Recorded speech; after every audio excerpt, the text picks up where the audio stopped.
আজকে আমরা দেখব দশমিকের ভাগ কিভাবে করা যায়।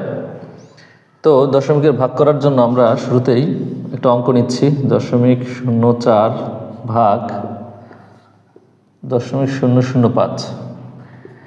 এই অঙ্ক করার জন্য আমরা যেহেতু 0.04কে ভাগ করতে বলা হয়েছে, এটাকে আমরা উপরে লিখব এবং 0.005কে নিচে লিখব। এবার আমাদের দেখতে হবে, প্রথমে তুমি যে কাজটি করবে সেটা হচ্ছে, উপরে দশমিকের পরে 2 ডিজিট আছে 1 2, নিচে দশমিকের পরে আছে 1 2 3 ডিজিট। তোমাকে যে কাজটা করতে হবে, প্রথমে দশমিকের পরে উপরে এবং নিচে ডিজিট সংখ্যা সমান বানাতে হবে।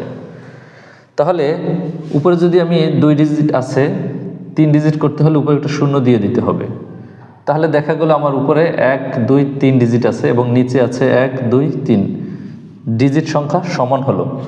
এবার আমাকে উপর থেকে দশমিক এবং শূন্য বাদ দিয়ে শুধু 40 লিখব এবং নিচে দশমিক এবং শূন্য বাদ দিয়ে শুধু 5 লিখব। তাহলে 40কে 5 দিয়ে ভাগ সহজেই আমরা করতে পারি। তাহলে এই ভাগের উত্তর হয়ে গেল 8। এভাবে আমরা খুব সহজেই অঙ্ক শিখে ফেলতে পারবো। তো আমরা আরও প্র্যাকটিস করি, তাহলে অঙ্কগুলো আমরা খুব স্মুথলি করতে পারবো। আমরা যদি আরেকটা অঙ্ক করি, 0.75কে যদি আমরা 0.05 দিয়ে ভাগ করি, তাহলে কি হবে? আমরা যেহেতু উপরে আমার আছে দশমিকের পরে 1 2 ডিজিট, নিচেও দশমিকের পরে 1 2 ডিজিট আছে, যেহেতু উপরে এবং নিচে দশমিকের পরে আমাকে আর সমান করতে হচ্ছে না, সমান করাই আছে, তাহলে আমরা লিখব দশমিক বাদ দিয়ে উপরে লিখব 7 5 আর নিচে লিখব শুধু 5। এবার 75কে যদি আমরা 5 দিয়ে কাটি তাহলে 15। তো এভাবে আমরা খুব মজা করে এবং সহজ করে দশমিকের ভাগগুলো করতে পারবো। যে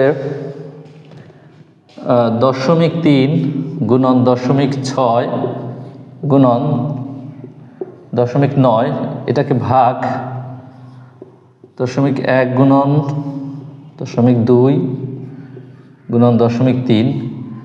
তাহলে আমাকে দেখতে হবে যে এই অঙ্কের ডিজিট, দশমিকের পরে যে ডিজিট সংখ্যা উপরে এবং নিচে সমান আছে কিনা। তাহলে আমরা দেখি যে দশমিকের পর উপরে আছে 1 ডিজিট 2 এবং 3 ডিজিট আছে, নিচে আছে দশমিকের পরে 1 2 3। তার মানে উপরে এবং নিচে ডিজিট সংখ্যা যেহেতু সমান আছে দশমিকের পরে, আমাকে আর সমান করতে হচ্ছে না। সো উপরে আমি লিখতে পারি দশমিক বাদ দিয়ে শুধু 3 গুণন উপরে 6 থাকছে এবং এখান থেকে দশমিক বাদ দিয়ে শুধু 9 থাকছে, এবং নিচে থাকছে দশমিক বাদ 1 গুণন দশমিক বাদ 2 এবং 3 থাকছে। তাহলে আমরা এটা কাটাকাটি করলে পাচ্ছি 3 3 কাটা যাচ্ছে, 6কে যদি আমরা 2 দিয়ে কাটি 3 2 গুণ 6, তাহলে 3 এবং 9 গুণ করলে 3 9 27। তাহলে আমরা খুবই মজা করে এবং সহজ করে অঙ্কগুলো করতে পারছি।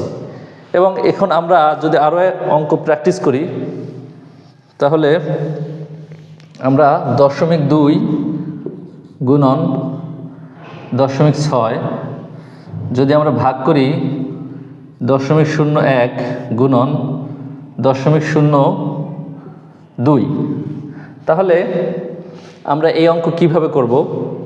আমরা উপরে এবং নিচে একইভাবে ডিজিট সংখ্যা মিলাতে হবে। উপরে আছে দশমিকের পরে 1টা ডিজিট 2টা ডিজিট, আর নিচে আছে দশমিকের পরে 1 2 3 4। যেহেতু উপরে আমার দশমিকের পরে ডিজিট আছে 2টি এবং নিচে আছে 4টি, তো উপরে আমার 4টি ডিজিট বানাতে হবে। তো উপরে 4টি ডিজিট বানাইতে গিয়ে আমার এখানে শূন্য একটা দিয়ে এবং এখানে একটা শূন্য দিয়ে আমরা 4টা ডিজিট বানাতে পারি। তাহলে 1 2 3 4 1 2 3 4, অথবা আমরা এখান থেকে একটা শূন্য মুছে দিয়ে এখানে 2টা শূন্য দিয়েও আমরা 4টা ডিজিট করতে পারি। তাহলে আমরা এভাবেই করি যে এখানে দশমিকের উপর একটা ডিজিট 2 3 4টা ডিজিট হয়ে গেল, নিচেও আমার 1 2 3 4। তাহলে আমরা লিখতে পারি 2 গুণন 600 দশমিক বাদ, নিচেও আমরা দশমিক শূন্য বাদ দিয়ে 1 গুণন দশমিক শূন্য বাদ নিচে 2, তাহলে 2 2 কাটা যাচ্ছে, আমার উত্তর হয়ে যাচ্ছে 600। খুবই মজা করে এবং সহজ করে আমরা এভাবে অঙ্কগুলো করতে পারবো। তাহলে এতক্ষণ পর্যন্ত যদি আমরা অঙ্ক বুঝে থাকি তাহলে আমরা এই অঙ্কটা করব এবং কমেন্টে উত্তর বলবো। আমরা সবাই অঙ্কটা লিখি এবং কমেন্টে উত্তর বলি। 0.2 গুণন 0.4 ভাগ করব 0.0001। তাহলে তোমরা যদি আমার ক্লাসটি মনোযোগ দিয়ে দেখো এবং বুঝে থাকো তাহলে এই অঙ্কটি করে কমেন্টে উত্তর বলো। সবাইকে ধন্যবাদ। আল্লাহ হাফেজ।